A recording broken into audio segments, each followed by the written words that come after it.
Tu sais qu'aujourd'hui, un virement de plus de 1 000 euros, il va être notifié à l'administration fiscale. Hein. Ah ouais. Tu vois, regarde, je vais te donner un exemple de dingue qui m'est arrivé cette semaine.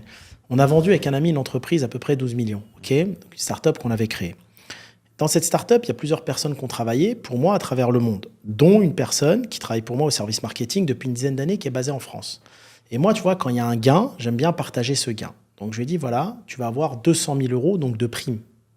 Parce que on a tous mis notre pierre à l'édifice. Cette personne, elle me dit, non, Hakim, je veux pas, parce que j'ai eu un virement de 5 000 euros sur mon compte, j'ai des problèmes avec la banque, et si j'ai 200 000 qui va rentrer d'un seul coup, on va me fermer mon compte. Je te jure, Wissem, que c'est vrai. Et ça y est, les gens, ils sont psychos. Non, mais ça y est, c'est fini. Tu sais ce qu'elle me dit? Elle me dit, je veux juste que tu m'achètes un nouvel ordinateur. Non, mais j'ai halluciné, tu vois. Je te jure, Wissem, que c'est vrai. Et là, je me suis assis, je commence à réfléchir. Je dis à mon associé, mais c'est un truc de fou quand même. Est-ce que tu as entendu la discussion?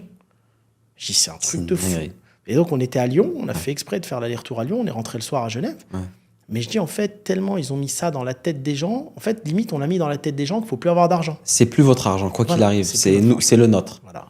Comme il y a un gars que je connais qui habite au Panama, un jour, il est allé retirer 10 000 $ à la banque pour partir en vacances, tu vois.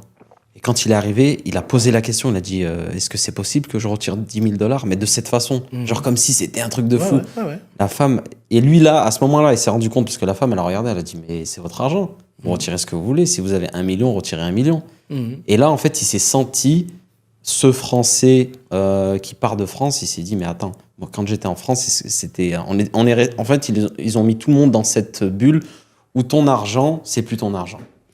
En fait, aujourd'hui, moi, ça m'a choqué, cette histoire, je t'assure. Et j'ai dit à la personne, j'ai dit, mais tout travail mérite salaire. Oui. Tu as fait un travail exceptionnel. Tu mérites cette prime, tu mérites cet argent. Non, je veux pas de problème. Je dis, mais c'est un complément. Tu vas acheter un appartement, ça va être un complément de retraite pour toi. Ça se trouve, il y aura même pas de retraite. Et je suis sûr qu'il y aura pas de retraite dans 20 ans. Non, mais j'ai peur, je veux pas avoir de problème. Je veux juste un ordinateur à 3 000 euros avec le...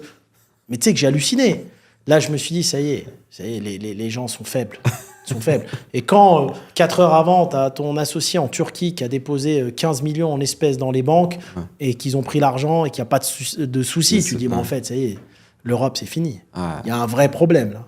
Ton argent n'est plus à toi, il y a un vrai problème. Écoute, octobre, euro numérique, déjà, ça veut tout dire, en fait. Donc, en fait, ils ont mis dans la tête de la population que c'était plus trop ton argent. Et là, ils vont arriver avec un euro numérique. Je ne sais pas comment ils vont se démerder pour le promouvoir. Mais quand ils vont le promouvoir, à mon avis, ils vont devoir payer... Enfin, ils vont dire, ouais, on va payer la CAF, etc. avec pour que les gens ils puissent l'accepter. Mais les gens, ils ne se rendent pas compte que cet argent-là, il est encore plus traqué que leur propre argent qui est gagné au début. Ça devient du communisme. C'est pour ça que je t'ai dit, c'est le meilleur pays du monde quand il va en tant que touriste. C'est pas pour rien que c'est le pays le plus touristique au monde.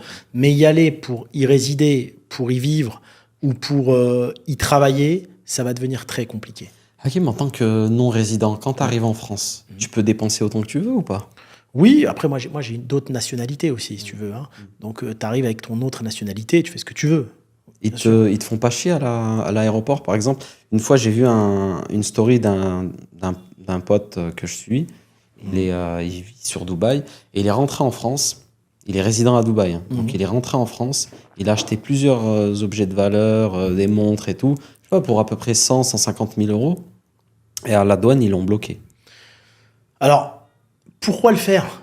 Je veux dire, des Rolex, il aime bien les objets de valeur, ça se vend partout à travers le monde. Pourquoi aller en France le faire ? Aujourd'hui, il a acheté des sacs. À mon avis, il avait un contact sur place à Paris pour qu'il lui vende des montres ou je sais pas. Faut mieux acheter ailleurs. Ça se vend partout, ça, aujourd'hui.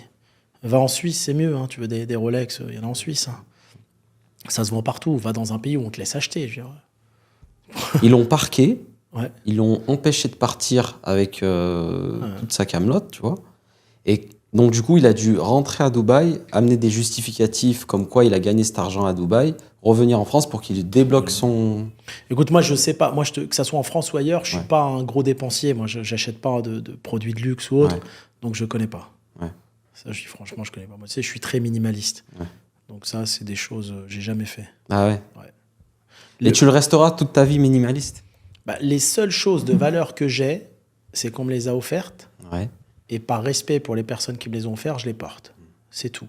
Mais ça m'encombre l'esprit. C'est très bizarre.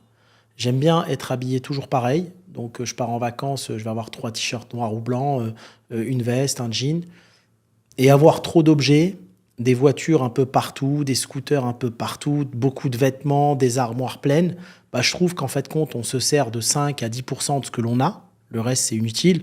Donc, vaut mieux que ça serve à d'autres personnes qui n'ont pas les moyens. Ça sert à rien d'avoir tout si des personnes n'ont rien, déjà. C'est mon état d'esprit. Et c'est pas du tout des choses qui m'attirent. Moi, j'aime bien l'expérience.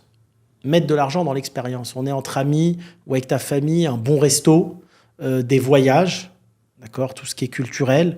L'expérience, ça me dérange pas de mettre beaucoup d'argent là-dedans. Mais tout ce qui est vêtements, tout ce qui est luxe, ça m'a jamais intéressé. Ouais.